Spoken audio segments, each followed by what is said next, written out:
Hi, welcome to Hull Unfiltered. No one can deny the positive impact of immigration on any nation. Consider the USA.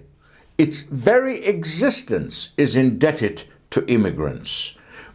In the UK, immigrants have always contributed to British society positively. As a first-generation immigrant who came to England at the age of 18, I hold deep gratitude towards this country. I cherish its traditions, I cherish its religion. England provided me opportunities, therefore I owe England for my well-being. So how could anyone in my position not feel indebted to this country? Well, unfortunately, there are some. I was asked to swear allegiance to Her Majesty Queen Elizabeth, symbolizing my commitment to the nation's values and laws, if I wanted to become a British citizen. I was asked if I wanted to swear on the Bible, Quran, or just raise my right hand. I chose the Bible and said, I do swear that I will be faithful and bear true allegiance to Her Majesty Queen Elizabeth, her heirs and successors, according to law. So help me God. You see, my wife was born in England and never had to swear allegiance to the Queen or anyone else for that matter. So I always felt, personally, I was always privileged to do so, and I have never wavered from my oath. Here is the problem though. Some Muslims and non-Muslims do not understand the significance of this oath when they become British. When they place their hand on the Quran, they pledge allegiance to their God, promising fidelity to the country upon becoming a citizen. This, for example, implies readiness to defend the UK if called upon by the king to fight for this country. It was never meant for those people to catch the first flight out to join ISIS, fighting against their own country. So I would like to discuss very quickly with you illegal immigration and legal immigration, and remind all of us what Robert Jenrick said in an interview with GB News.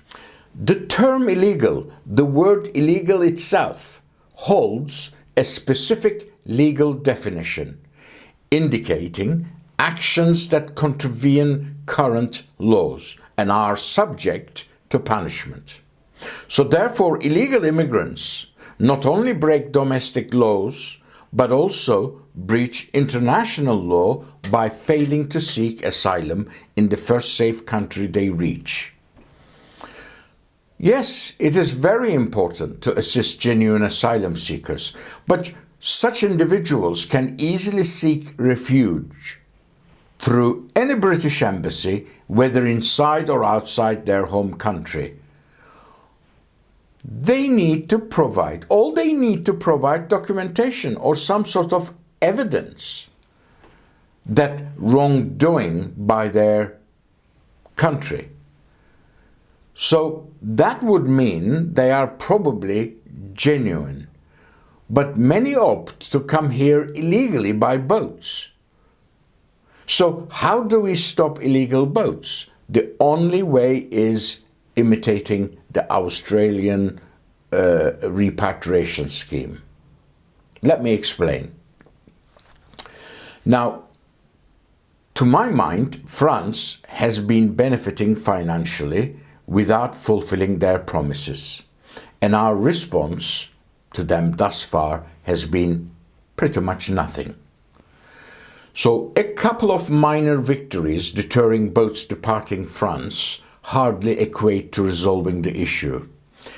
Now, with the current agreement we have with France, France agrees there is a problem of people leaving French shores illegally with no paperwork and passport.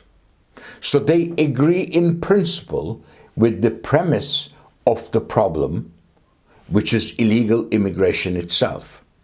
So I would propose negotiating with France to stop payments to France, originally agreed to be paid only if France stopped boats leaving their shores.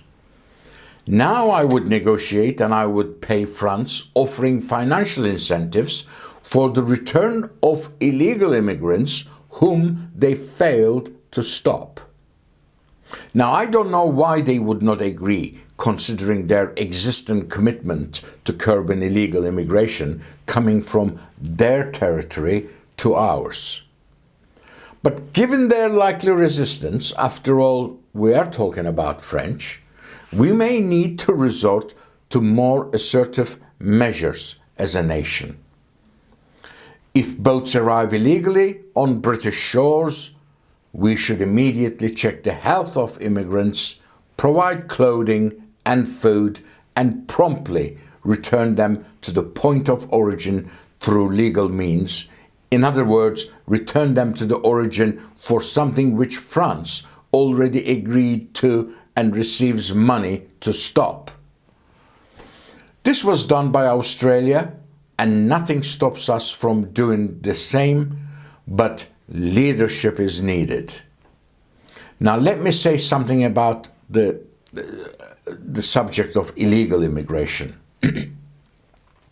We should not even discuss this, because legal immigration is something the government has the means and the laws to deal with. But why has legal immigration suddenly become such a pressing issue in the UK? Well, I think it boils down to sheer numbers. Now, please think about this. The net migration figures skyrocketed 500,000, 500,000 in 2022 to 750,000 in 2023. It's my estimate, and it's not scientific, but I'm expecting 2024 that it reaches 1 million. A rate simply not sustainable. If this trend continues, it won't be long before the UK becomes a third world country. Now, I want you to hear what Robert Jenrick, MP, who was the number 2 at the Home Office. Just so I'm clear on something before I let you get going, then when you were having your fortnightly meetings with the Prime Minister, predominantly about illegal immigration, would you try to talk about legal immigration and it was just battered away? Yes. You know, both Suella and I wrote on a number of occasions, often together, sometimes on our own. I wrote privately to the Prime Minister, setting out the case for reducing legal migration, and we didn't routinely get responses to those letters. I think that the Prime Minister, like others, took the view that legal migration didn't matter, and that Brexit, if it was anything, was about taking back control, but not bringing down the numbers. I disagree with that. I think that Brexit was one of a number of votes by the British public throughout my lifetime, which has been about not just taking control of the levers, but using them to bring down the level of net migration to this country and building a different economic model based on investing in our own people and productivity, not just importing foreign labour. That's what we need to do now. That is the future of the Conservative Party. Ladies and gentlemen, it is really not too late to change course and address this challenge head-on for the betterment of our nation. How do we go about solving the legal immigration dilemma? Well, the first thing is to establish maximum number allowed from each country who can apply for a visa to come here. And if the demand exceeds these limits, a lottery system could be implemented. Second, we must revise the law to allow only spouses and children to join their families in the UK, and we must exclude all other relatives like uncles, aunties, grandmothers, grandfathers, etc. Continue to invite occupational immigrants. We must do that, such as doctors and nurses, to fill critical gaps in our workforce, to our benefit. So by implementing these measures, we can manage legal immigration more effectively. And it is in the hands of the government. We can do it. We need leadership. I want to emphasize that I am not against immigration per se, as an immigrant myself, God's sake. However, controlled immigration would greatly benefit all walks of life in society in the UK. But to achieve this, we must demonstrate resolve and deterrence. We must not allow criminals to view us as easy targets.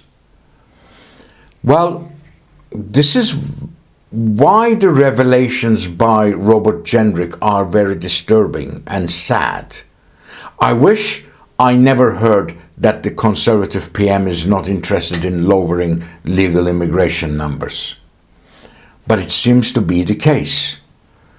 We have been very unlucky as a country to have prime ministers who lacked vision and backbone since Thatcher. So I hope you like this video, and I appreciate you very much.